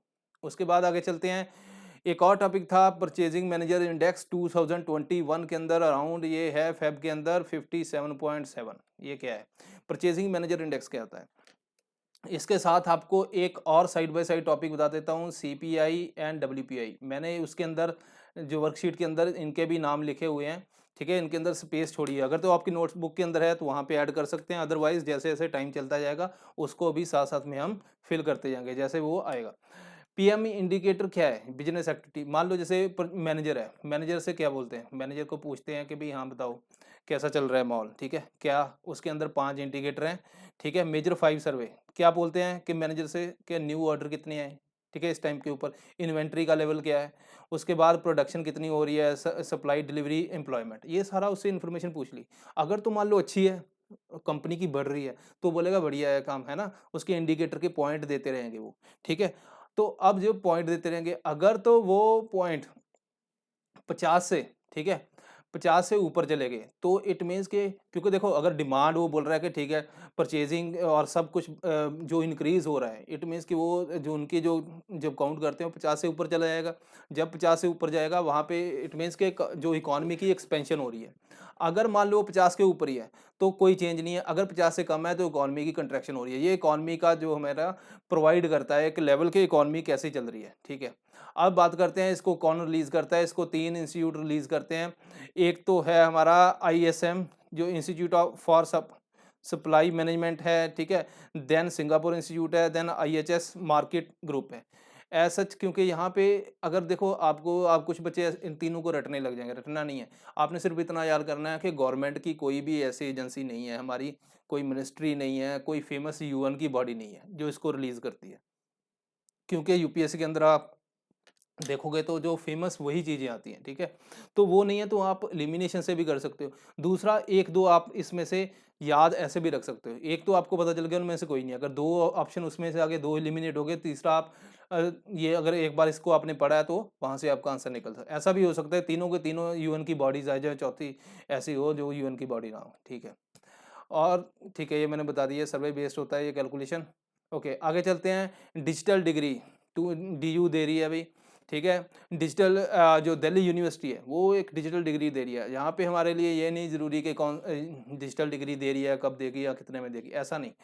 हमें जो यूपीएससी के लिए क्या इंपॉर्टेंट है कि डिजी लॉकर। डिजी लॉकर क्या होता है, डिजी लॉकर किसका इनिशिएटिव है, डिजिटल इंडिया का। ये क्या है कि जैसे मान लो अभी आप एक इंटरव्यू के ऊपर जा रहे हो, अब इंटरव्यू के लिए जा रहे हो, आपके बहुत सारे सर्टिफिकेट आप ऐसे पकड़ के हाथ में घूमते हो, है ना। जैसे एक मूवी आई थी आई थिंक कोई संजय कपूर था वो, ठीक है? वहाँ पे जो वो लड़की के प्रेम मूवी या कुछ मुझे नाम नहीं एग्जैक्ट याद, जहाँ पे वो लड़की के डॉक्यूमेंट रह जाते हैं और उसके पास आ जाते हैं, उसके बाद वो लेटर एक दूसरे को लिखते हैं और दी एंड होता है हैप्पीली, ठीक है? अगर वो डिजी लॉकर होता तो वो मूवी ना बनती है ना, ठीक है? तो डिजी लॉकर क्या है कि एक मतलब सॉफ्ट कॉपी आपकी उसके अंदर अपलोड होगी, ठीक है? यहाँ पे जैसे ये वाला देखो, ठीक है? यहाँ पे इशू कर दिया डिजी लॉकर, ठीक है? यहाँ पे चला गया डिजी लॉकर के अंदर आपके डॉक्यूमेंट चले गए, ठीक है? ये सिटीजन है, अगर मान लो आपने कहीं अप्लाई करना है वो सीधा वहाँ से एक्सेस कर लेगा, आपको फिजिकल डॉक्यूमेंट ले जाने की जरूरत नहीं है, ठीक है? तो ये है डिजिलॉकर के बारे में। यहाँ पे लिंक वगैरह, लिंक ऑफ डॉक्यूमेंट वगैरह भी सारा अवेलेबल रहता है और इसके अंदर हाँ, ये इम्पोर्टेंट है क्यों? क्योंकि आपको पता है यूपीएससी ने भीम ऐप के बारे में पूछा था, ठीक है? डिजिलॉकर को काम कैसे करता है? पहले आपने जब आपने आधार कार्ड के लिए, ठीक है, रजिस्टर करवाओगे, उसके बाद कैप्चा कोड आएगा, ओटीपी आएगा और उसके बाद साइन इन लॉगिन हो जाएगा, ठीक है? ये उसका प्रोसीजर है, आपको थोड़ा सा आइडिया होना चाहिए डिजी लॉकर, क्योंकि गवर्नमेंट यूपीएससी ऐसे पूछ लेती है। भीम ऐप के अंदर उसने पूछ लिया था कितने सिक्योरिटी वगैरह वो सारे प्रोसेस पूछ ली थी, क्योंकि यूपीएससी को ऐसा होता है कि भाई स्टूडेंट यूज़ कर रहा है या नहीं कर रहा है, तो ऐसे आपको डिजी लॉकर अगर एक बार आपने बनाना है अपना, बना भी सकते हो, तो बेटर आइडिया रह जाएगा कैसे प्रोसेसिंग के अंदर कई बार क्वेश्चन आ जाता है, ठीक है? देन की स्टेक होल्डर कौन है? ईश्वर, जो इशू करेगा, है ना? तो देन रिक्वेस्टर, जिसने रिक्वेस्ट की है, एंड रेजिडेंट, जो इंडिविजुअल है। रिक्वेस्टर मतलब जो एक बोलता है कंपनी का उसको डॉक्यूमेंट एक्सेस करना है, वो आ जाएगा। मेन टेक्नोलॉजी रिपोजिटरी आ गई इसके अंदर, एक्सेस गेटवे आ गया और डिजी लॉकर पोर्टल आ गया, ठीक है, जिसके अंदर वो सारा सामान है हमारा, ठीक है जी। आगे चलते हैं, बेनिफिट क्या है इसके दोस्तों। देखो पहले तो डिजिटल किसी भी टाइम पे आप डॉक्यूमेंट को एनी टाइम आप देख सकते हो, आप आपके हाथ में मोबाइल है, आप तब भी जाओगे कहीं तो आप एक्सेस कर सकते हो। पेपर वर्क मिनिमाइज कर देता है और इसे जो ऑथेंटिसिटी है एक ओरिजिनल डॉक्यूमेंट की, वो बनी रहती है ना, फॉर्जरी कम होगी। उसके बाद मान लो आपने किसी यूनिवर्सिटी, आपकी यूनिवर्सिटी ने इशू किया, तो आपकी यूनिवर्सिटी क्या करेगी, वो सीधा डिजी लॉकर के अंदर भी दे सकती है। तो डिजी लॉकर के अंदर दोगे तो वहाँ पे क्या होगा कि यूनिवर्सिटी ने ही वो डिजी लॉकर के अंदर डाला है, तो आपको एक ऑथेंटिसिटी रहती है, ठीक है। तो ये सारे इसके बेनिफिट हैं और ई साइन फैसिलिटी जो सेल्फ टेस्टेड है वो भी है इसके अंदर अवेलेबल, ठीक है। यहाँ पे आपको ई साइन वाला याद रखना है क्योंकि यूपीएससी ऐसी स्टेटमेंट डाल सकती है अगर डिजी लॉकर के ऊपर क्वेश्चन आया। Then election commission cut notice period for new political party. ये क्या है? मान लो अगर एक नई पॉलिटिकल पार्टी है, उसने एक रजिस्टर करना है, अब वो जाएगी वहाँ पे कि हमने रजिस्टर करना है और वो अपना नाम देगी कि मेरी जो पॉलिटिकल पार्टी है ये, उसका नाम है जी ये, ठीक है, कुछ भी नाम लगा लूँ। तो अब वो 30 उसके बाद वो न्यूज़पेपर के अंदर निकालता है उसको और उसके बाद जब न्यूज़पेपर के अंदर लोगों को पता चल जाता है नई पार्टी बनने वाली है, इसका ये नाम है। अब वहाँ पे क्या होगा, अगर किसी को ऑब्जेक्शन है तो वो 30 दिन के अंदर ऑब्जेक्शन कर सकता है, ठीक है। अब उस ऑब्जेक्शन वो 30 दिन को इन्होंने 7 डेज़ अभी इलेक्शन कमीशन ने कर दिया है क्योंकि डिले बहुत हो गया है कोविड के कारण, ठीक है। तो ऑब्जेक्शन मतलब मान लो ऐसा कुछ नाम आ गया, अगला दूसरा बोले कि नहीं नहीं ये इस नाम के अंदर ये ऑब्जेक्शन है, कोई पॉलिटिकल पार्टी ऐसा नाम नहीं रख सकती, तो वो सारा उसके अंदर रहेगा। आगे चलते हैं कि ये देखो दूसरा है 1951, ठीक है। आरपीए 1951 के अंदर ये सेक्शन 29 के अंदर है। ये भी आपको दो चीजें करनी है, आरपीए 1951 एंड 1950, ये दोनों के अंदर मैंने वहाँ पे लिखे हुए हैं, ठीक है। ये कहाँ से करने हैं? आपकी लक्ष्मीकांत, अगर आप पॉलिटी की पढ़ रहे हो तो वहाँ पे बिल्कुल दिए हुए हैं। तो वहाँ पे जब आप बेसिक पढ़ोगे, ऐसा अभी ऐसा नहीं वो उसको खोलने लग जाना है, जब आप बेसिक पढ़ोगे आपको पता है कि ये न्यूज़ के अंदर था। दूसरा इसका बेनिफिट ये भी है कि जैसे आप बेसिक पढ़ रहे हो, बेसिक के अंदर आपने जो न्यूज़ के अंदर था उसको स्टार मार्क करना है। क्यों? क्योंकि वो करंट डिराइव्ड क्वेश्चन, ठीक है। एक होता है क्रूड करंट, क्रूड करंट है जो अगर मान लो न्यूज़ के अंदर नहीं है, जैसे अभी हमने स्पीसीज पढ़ी है, अगर वो न्यूज़ के अंदर नहीं थी तो हमने कहाँ पढ़नी थी? वो क्रूड करंट है, वो डायरेक्टली जो यूपीएससी का एग्जाम का आप एनालिसिस करोगे, जो क्रूड करंट का है वो 1 या 2 वर्ड का क्वेश्चन आता है, ठीक है, सिंगल स्टेटमेंट क्वेश्चन आता है, वो ईजी होता है।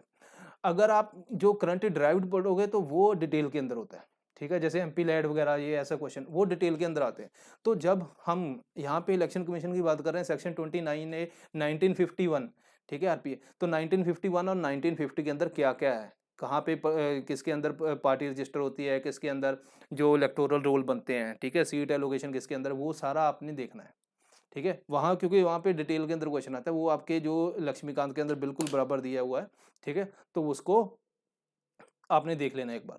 ओके, देन ये मैंने बता दिया नीचे जो उसका प्रोविजन है। Then to eligible a political party, अब एलिजिबिलिटी ये भी आपके लक्ष्मीकांत में दिया हुआ है। मैंने सिर्फ ये इसलिए एक बार आपको रिपीट कर देता हूँ कि ताकि आपको ये पता चल जाए कि क्या है। लेकिन आपने अगर लक्ष्मीकांत पढ़ी है तो उसमें अंदर एग्जैक्ट यही चीज़ लिखी हुई है। यहाँ से अगर नहीं पढ़ी तो यहाँ से भी नोट कर सकते हो कि भाई एक तो केवल 6% of valid vote in any 4 states, ठीक है। फैक्चुअल इन्फॉर्मेशन है इसके अंदर, और कुछ नहीं है। जनरल इलेक्शन टू लोकसभा और लेजिस्लेटिव असेंबली, और उसके बाद 4 सीटें वो लोकसभा के अंदर जीता हो तो वो उसको हम नेशनल पार्टी, वो एक क्राइटेरिया है, ठीक है।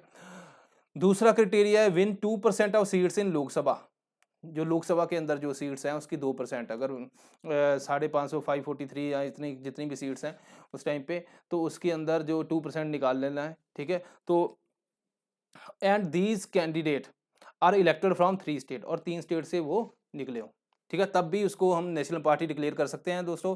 आगे है if it is recognize as state party, अगर स्टेट पार्टी 4 स्टेट्स के अंदर है वो रिकॉग्नाइज, तब भी वो नेशनल पार्टी बन सकती है। अभी एक जो 2019 के अंदर नेशनल पीपल्स पार्टी, ये 8th नेशनल पार्टी बनी है। नॉर्थ ईस्ट की फर्स्ट है जो नेशनल पार्टी बनी है। तो हमारे पास एक, अगर आप लक्ष्मीकांत के लास्ट पे जो लास्ट के अंदर जाओगे वहाँ पे जो नेशनल पार्टी के नाम लिखे हुए हैं उसके अंदर आपने क्या करना है, बाकियों की आपको बीएसपी, बीजेपी, कांग्रेस, ये तो आपको पता होंगे, थोड़े से 2-4 और हैं सीपीआई वगैरह, जिनके आपने इनके सिंबल निकालने, सिंबल, ठीक है। यहाँ पे इसका सिंबल बुक है, ठीक है। तो आपको सिंबल और उसके मैच करना है। देखो जो फेमस हैं वो तो आएंगे नहीं, ये इंपॉर्टेंट है, ठीक है। तो वहाँ पे मैच आ सकता है कि कौन सा सिंबल है, और आएंगे भी ऐसे ही जिसका आपको इतना अंदाजा नहीं है, ठीक है। जो नेशनल फेमस पार्टी है उनके बारे में तो कोई बात। स्टेट पॉलिटिकल पार्टी के अंदर भी सेम, इसलिए मैंने वहाँ से निकाल के रख दिया है। अगर आपने वहाँ पे नहीं पढ़ा तो यहाँ पे आप देख सकते हो एक बार, ठीक है जी। ये भी फैक्चुअल इन्फॉर्मेशन है, कुछ इसमें समझाने वाली बात नहीं है। बेनिफिट क्या होता है स्टेट, और वेरी वेरी इंपॉर्टेंट अगेन, ये भी आपको एग्जाम के अंदर आते होंगे। 5 स्टेट के अंदर इलेक्शन हो रही है, ठीक है। स्टेट और national party need only 1 proposer, ठीक है, फॉर फाइलिंग नॉमिनेशन। अगर नॉमिनेशन फाइल करनी है, स्टेट जो रिकॉग्नाइज स्टेट और नेशनल पार्टीज हैं जो रिकॉग्नाइज हैं, वो उनको प्रपोजर सिर्फ एक चाहिए।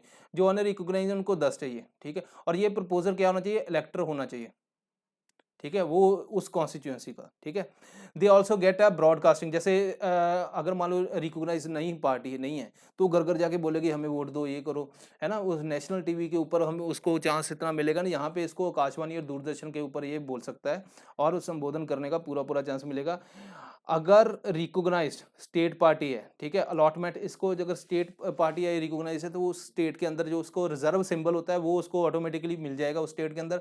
अगर नेशनल पार्टी है तो वो किसी भी स्टेट के अंदर उसका कैंडिडेट वो सिंबल ले सकता है, ठीक है जी।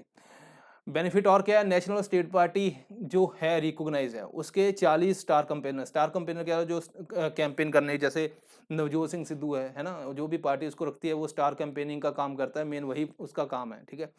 वो उसको 40 रखने की अनुमति है, परमिशन है, और दूसरे को 20। अब इसका बेनिफिट क्या होता है, 20 है वो 40 है। देखो जो ट्रैवल एक्सपेंसेस होते हैं वो उसकी जो इलेक्शन एक्सपेंसेस है उसके अंदर काउंट नहीं होते, इसीलिए उसको 40 है और दूसरी को 20 है, ठीक है। इलेक्शन कमीशन ऑफ इंडिया, ये भी वहाँ पे इन्फॉर्मेशन दी है, लेकिन यहाँ पे जो हिस्टोरिकल बैकग्राउंड मैंने रखी हुई है कि 1989 जब इंसेप्शन ऑफ कॉन्स्टिट्यूशन था 1 मेंबर बॉडी थी। यहाँ पे आपको एक क्वेश्चन ऐसे स्टेटमेंट बन सकती है कि जब जो इलेक्शन कमीशन है वो हमारा मल्टी मेंबर बॉडी है, लेकिन वो ऐसा पूछ सकता है कि जब कॉन्स्टिट्यूशन का जब आया था उसी टाइम पे ये मल्टी मेंबर बॉडी थी। यहाँ पे ये स्टेटमेंट गलत है, उस टाइम पे 1 मेंबर थी, उसके बाद फिर बाद में 2 मेंबर हुई, फिर 1 मेंबर, फिर उसके बाद में मल्टी मेंबर, फिर बॉडी हो गई, ठीक है। तो ये आपने याद रखना है कि भाई हाँ ये चेंज होता रहता है। एक तो ये कंसेप्ट है कि सिंपल आप इतना याद कर लो, चेंज होता रहता था, जो स्टार्टिंग थे 1 मेंबर बॉडी थी, अभी मल्टी है, ठीक है। दूसरा ये है कि आप अंदाजा मतलब थोड़ा सा आइडिया ले सकते हो, अगर आप थोड़ा सा और चाहते हो कि मैं करूँ कितनी बार ये चेंज हुआ, ये आपने बस याद रखना है। वहाँ पे ऐसा एग्जैक्ट यूपीएससी के क्वेश्चन नहीं आता, ठीक है। इलेक्शन कमीशन ऑफ इंडिया के बारे में क्या है, चीफ एंड 2 इलेक्शन कमिश्नर हैं जिनके पास सेम पावर होती है, ये वेरी वेरी इंपॉर्टेंट। यहाँ पे ऐसा नहीं है कि दूसरे के एक के पास ज़्यादा है दूसरे के पास कम है। अगर मान लो कोई डिफरेंस ऑफ ओपिनियन है तो वो किससे, कंसेंसस से, ठीक है, डिस्कशन से मैटर, जो मेजोरिटी से वो पास हो जाएगा, ठीक है, मेजोरिटी से। ओके, 6 ईयर एंड 65 ईयर ये भी आपके वहाँ पे लिखा है। हाँ, एक और बात मैंने करनी थी।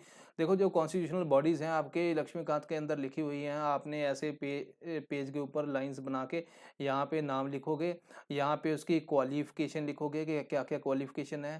तो एक टेन्योर लिखोगे, उसका टेन्योर कितना है, तो दूसरा है रिमूवल कैसे होगा, तीसरा है रीअपॉइंटमेंट। ये बस आपने बनाना है, रीअपॉइंटमेंट, ठीक है? कि अगर उसकी रिअपॉइंटमेंट होती है या नहीं होती। बस ये आपने चार्ट बना के सारी कॉन्स्टिट्यूशनल बॉडी यहाँ पे पेज के अंदर लिख के आप ये अपने प्री से पहले याद करके जाना है। ठीक है जी। उसके बाद आगे चलते हैं दिल्ली राइट्स के बारे में। खबर में इतना दम नहीं है, लेकिन हमें जो पढ़ना है, हमारे जो काम का है वो है सेडिशन। सेडिशन क्या है? सेडिशन के बारे में जब हम पढ़ते हैं तो ये अबाउट के अंदर दिल्ली कोर्ट ने उसका कॉग्निजेंस लिया है, उसके बारे में इतनी डिटेल के अंदर कुछ नहीं हमें ज़रूरत। सेडिशन लॉ क्या है? 124A आईपीसी, ठीक है जी। ये इंग्लैंड ने 17वीं सेंचुरी के अंदर इनेक्ट किया था। 1837 के अंदर लॉर्ड मैकॉले ने उसको ड्राफ्ट किया था, लेकिन तभी वो उसके अंदर आईपीसी के अंदर डाला नहीं गया था। उसके बाद 1817 के अंदर हमने ये उसको, यहाँ पे अगर पता नहीं चल रहा है तो ये लिखा है 1870, ठीक है। वहाँ पे अमेंडमेंट करके, ठीक है, इंट्रोड्यूस। यहाँ पे देखो इंट्रोड्यूस किसने किया है? जेम्स स्टीफन ने। ये आपको एग्जाम के अंदर क्वेश्चन आ सकता है, वो कहेगा इंट्रोड्यूस किसने किया था? थॉमस मैकॉले ने, ठीक है। थॉमस मैकॉले ने नहीं किया था, उसने सिर्फ उसको ड्राफ्ट किया था। ये आपके अंदर ऐसे छोटी छोटी बातें हैं जो हमने ध्यान में रखनी है। उसके बाद आगे चलते हैं, सेडिशन लॉ क्या है? एनी पर्सन, जो वर्ड है ना कि गवर्नमेंट को जैसे बोलते हैं ना बहुत सारे कि हाँ भी गवर्नमेंट को ओवरथ्रो कर देंगे, गवर्नमेंट के अंदर जो एनिमिटी जगाते हैं लोगों के अंदर गवर्नमेंट के खिलाफ, तो उसको हम सेडिशन बोलते हैं, जो एक सिंपल भाषा में है। अगर मान लो गवर्नमेंट, अब देखो आपको पता है कि यहाँ पे इस टाइम के इंडिया के अंदर क्या हो रहा है, अगर किसी ने कुछ फेसबुक के ऊपर या कहीं पे भी कुछ लिख दिया, उसके अंदर सेडिशन चार्ज लगा के उसको अंदर डाल देते हैं। क्यों? क्योंकि ये नॉन बेलेबल है।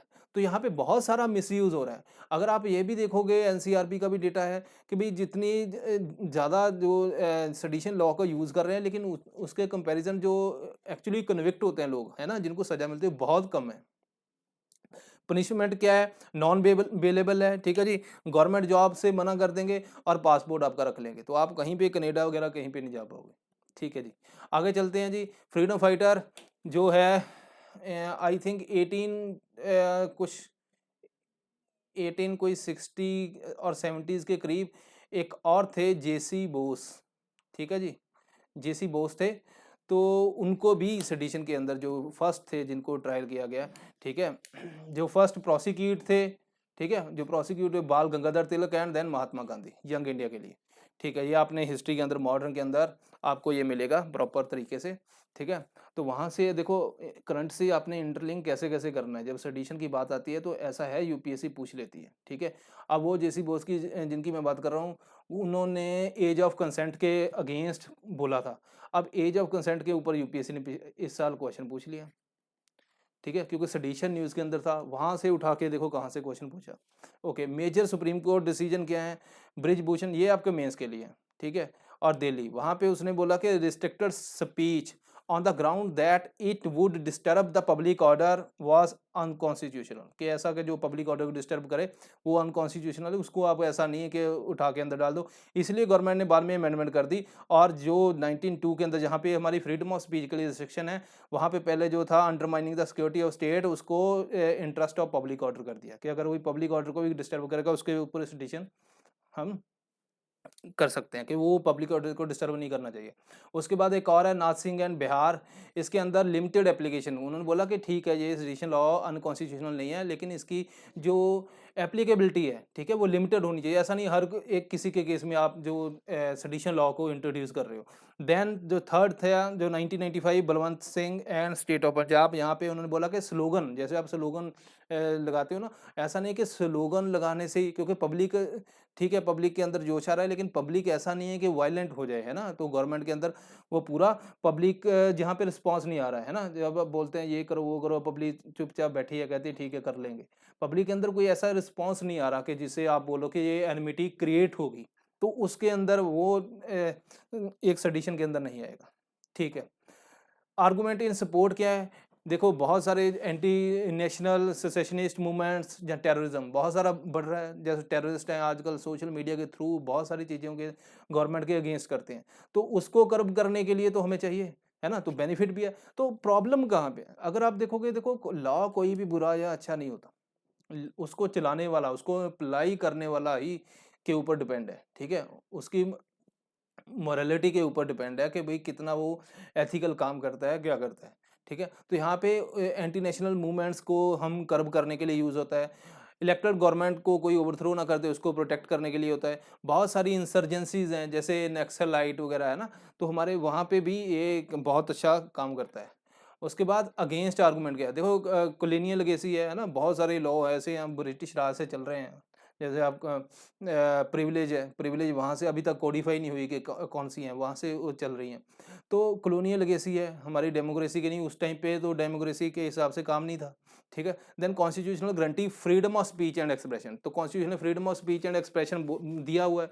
तो freedom of speech of expression के अंदर ये हमारा जो ठीक नहीं है ना, तो क्योंकि कर्ब करता है, अगर आप कुछ बोल रहे हो, ठीक है? तो क्योंकि प्रॉब्लम कहाँ से आती है, जब गवर्नमेंट का क्रिटिसिज्म भी होता है, क्योंकि क्रिटिसिज्म जब तक नहीं होगा तब तक डेमोक्रेसी सर्वाइव नहीं कर पाएगी। तो डेमोक्रेसी का बहुत ज़्यादा बड़ा पार्ट है, तो उसको भी आप पेंट कर देते हो कि ये गवर्नमेंट का सडिशन है। Then dissent and criticism of government, ये मैंने ऑलरेडी डिस्कस कर दिया। Right to question criticize, question तो पूछने का हक है गवर्नमेंट से कि ये कि पेट्रोल के दाम क्यों बढ़ गए, डीजल के क्यों बढ़ गए, ऐसा तो नहीं है ये सडिशन है ना?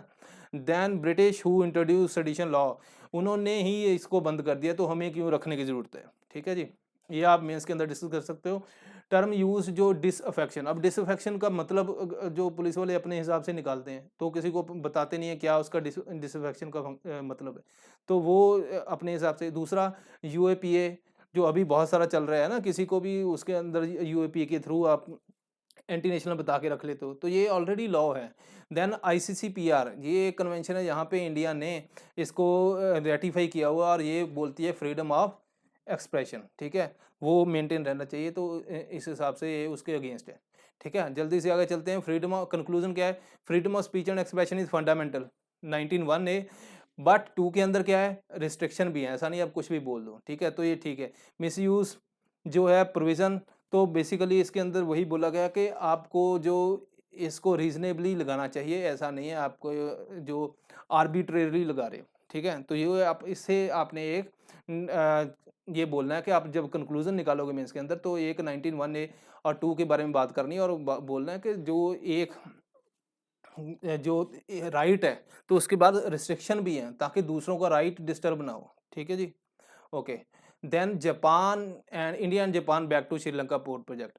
एक बात आप समझ लो ध्यान से कि जो चाइना है, ठीक है, जो इसके ऊपर देखो क्वेश्चन आते हैं इंडिया के पर्सपेक्टिव के ऊपर, तो मैं आपको एक मोटा मोटा जो चीज़ है समझा देता हूँ कि जो जैसे श्रीलंका यहाँ पे है, इंडिया है, ठीक है, चाइना, देन यहाँ पे बांग्लादेश है, ठीक है, बाकी कंट्रीज हैं। तो ये जो चाइना क्या कर रहा है, सभी के अंदर अपना होल्ड बना रहा है, ताकि इंडिया को पूरा, यहाँ पे पाकिस्तान आ गया है, ठीक है, पूरा कवर कर दे इंडिया को, बीच में स्ट्रिंग ऑफ पर्ल बना दे, ताकि इंडिया को काउंटर करने के लिए। तो ये पाकिस्तान ने यहाँ पे भी आप देखोगे जो चाइना है, जो सी पैक है ना, जो हमारा पाकिस्तान ऑक्यूपाइड कश्मीर से निकलता है, वो भी बनाया हुआ है। चाइना श्रीलंका के अंदर भी इन्वेस्ट कर रहा है, बांग्लादेश के अंदर भी कर रहा है, म्यांमार के अंदर भी कर रहा है। तो चाइना बहुत सारी इन्वेस्टमेंट कर रहा है, और इंडिया के लिए ये प्रॉब्लम है, क्योंकि इंडिया के जो नेबर है छोटे छोटे, वो इंडिया को ये समझते हैं ये बिग ब्रदर, इंडिया मतलब बिग ब्रदर की एक उसके उनके लिए इमेज बन गई है कि ये बिग ब्रदर है, ये डोमिनेट करेगा हमें। तो ये एशिया के अंदर, दूसरा जो इंडियन ओशियन है, वहाँ पे इनके अंदर स्टेबिलिटी इन कंट्री के अंदर जरूरी है, चाइना का ज़्यादा होल्ड ना हो, क्योंकि बहुत सारा ट्रेड जो इंडियन ओशियन के थ्रू इंडिया का जाता है ना, तो इसलिए हमारी स्टेबिलिटी के लिए ये बहुत ज़रूरी है कि हम इन कंट्री का अंदर इन्वेस्ट करें, ठीक है? तो चलो यहाँ पे क्या है कि इंडिया और जापान को वेस्ट कंटेनर टर्मिनल जो कोलंबो पोर्ट के अंदर है, अगर आप ये देखोगे मैप, तो ये रहा आपका कोलंबो। तो यहाँ पे पोर्ट के अंदर बात हो रही है, ये हम्बत होता है जो लास्ट के अंदर है, ठीक है जी, ये वाला, ठीक है, ठीक है। तो यहाँ पे भी हमारा जो जो चाइना है वो इन्वेस्टमेंट कर रहा है, तो इंडिया के लिए ये प्रॉब्लम क्रिएट हो रही है कि बहुत सारा जो इन्वेस्टमेंट हो रही है, ठीक है। चाइना के बारे में मैंने बताया कि चाइना देखो ग्वादार पोर्ट पाकिस्तान, चिटागोंग बांग्लादेश, देन क्वियाक ये है म्यांमार के अंदर इन्वेस्टमेंट कर रहे हैं, हम बता होता है श्रीलंका के इन्वेस्टमेंट, तो पूरा सर्कल बन रहा है, ठीक है। चाइना रिसेंटली जो विंड एनर्जी सोलर प्रोजेक्ट है वो भी इसने श्रीलंका के अंदर स्टार्ट किया, जो बिल्कुल रामेश्वर, ठीक है, जो इंडिया के साइड पे यहाँ पे ये रामेश्वर है, जाफना के अंदर भी इन्वेस्टमेंट चल रही है, ये बिल्कुल ही इंडिया के पास आ जाता है। तो यहाँ पे इंडिया को बहुत ज़्यादा कंसर्न बढ़ गया है। एशियन डेवलपमेंट जो बैंक है वो इसको फंड कर रही है, ठीक है। डेल्फ्ट नेंटू एंड एनाल्तिबू, ठीक है, आइलैंड है जो पाक state end of in Jaffna, Jaffna province के पास है, ये देखो यहाँ पे बहुत नज़दीक है हमारे, है ना। ओके, अब चाइना के और क्या है क्लोजेस्ट, ये मैंने ऑलरेडी डिस्कस कर दिया है। इंडिया ने एक आइलैंड दिया था कच्छातीबू आइलैंड, कच्छातीबू आइलैंड जो दिया था वो भी एक न्यूज़ के अंदर रहता है, जो उनको फिशरी ग्राउंड के ऊपर जो भी जो श्रीलंका को एक दिया था उस टाइम पे। तो अभी जो कांग्रेस थी आई थिंक उस टाइम पे जो कांग्रेस थी उन्होंने दिया था इंदिरा गांधी के टाइम पे। अभी ये जो अपोजिशन है वो डिमांड करती रहती है कि जब इलेक्शन होते हैं कि भाई वो तुमने दिया कि उनको, ठीक है। इंडिया के और फिशरमैन इशू हैं, देखो इंडिया जो श्रीलंका, इंडिया और श्रीलंका है ना एक दूसरे के वाटर के अंदर जो एरिया के अंदर चले जाते हैं वहाँ पे जो इशू रहता है। देन इकोनॉमिक कॉपरेशन है, जो इंडिया ने फ्री ट्रेड एग्रीमेंट किया हुआ है। फ्री ट्रेड एग्रीमेंट मतलब टैक्सेस वगैरह वो बाहर कर देते हैं हम, वो फ्री फ्लो चलता है ट्रेड, उससे हमें नुकसान हो रहा है जो टी के लिए, ठीक है, जो श्रीलंका से। उसके बाद डिफेंस एंड सिक्योरिटी कॉपरेशन के लिए हमारा जो आपने याद रखना है मित्रा शक्ति है, एंड देन स्लाइनेक्स जो दो एक्सरसाइज हैं। Then defence training to Sri Lanka forces, drug and human trafficking के अंदर भी हमने किया है। कल्चर के अंदर जो सॉफ्ट पावर है, ठीक है, इसको सॉफ्ट पावर बोलते हैं जी। अगर सॉफ्ट पावर की बात करूं, जो यूएस, ठीक है, कनाडा, जो यहाँ पे हमारा जो डायस्पोरा है इंडिया का, वो ज़्यादा इंटेलेक्ट है, वो ज़्यादा इंटेलिजेंट पढ़ा लिखा है। अगर आप चलो जाओगे वेस्ट एशिया के अंदर, वहाँ पे इतना लो एजुकेटेड है, ठीक है। तो इसीलिए जो ज़्यादा यहाँ पे जो पढ़े लिखे हैं ना ज़्यादा, तो ये हाई पोस्ट के ऊपर जाते हैं, तो और हमारा डोमिनेंस बहुत रहता है, ठीक है, इन कंट्री के अंदर। अब अगर वेस्ट एशिया के अंदर देखोगे यहाँ पे इतना डोमिनेंस है नहीं, दुबई वगैरह है ना ये सारा। तो सिग्निफिकेंस ऑफ रिलेशन क्या है कि कल्चर एंड सिक्योरिटी स्पेस है, तो ठीक है, जो मैंने बता दिया आपको, जो इंडो एशियन रीजन है, स्ट्रिंग ऑफ पर्ल है, वो उसके बारे में मैंने सारा आपको बता दिया। तो कंक्लूजन है डिस्पाइट पेंडिंग इशू कि हम वी आर लुकिंग फॉरवर्ड, ठीक है। एफटीए है हमारा साइन, तो उसके अंदर जो भी आगे वो चलेगा, इसको अपडेट करते रहना with the time. So this is all about for today, ठीक है। पहले ये जो सीज़ फायर के बारे में, पाकिस्तान इंडो पाकिस्तान के बारे में जो आर्टिकल आपने पढ़ना है, और ईरान डील पहले भी आर्टिकल आ चुका है, ये पढ़ना है, हम इसको संडे को डिस्कस करेंगे, ठीक है जी। सो एक ये और आर्टिकल है जो यूरोपियन यूनियन के बारे में है, उसके ट्रेड के बारे में, ठीक है। तो this is all about for today, thank you very much.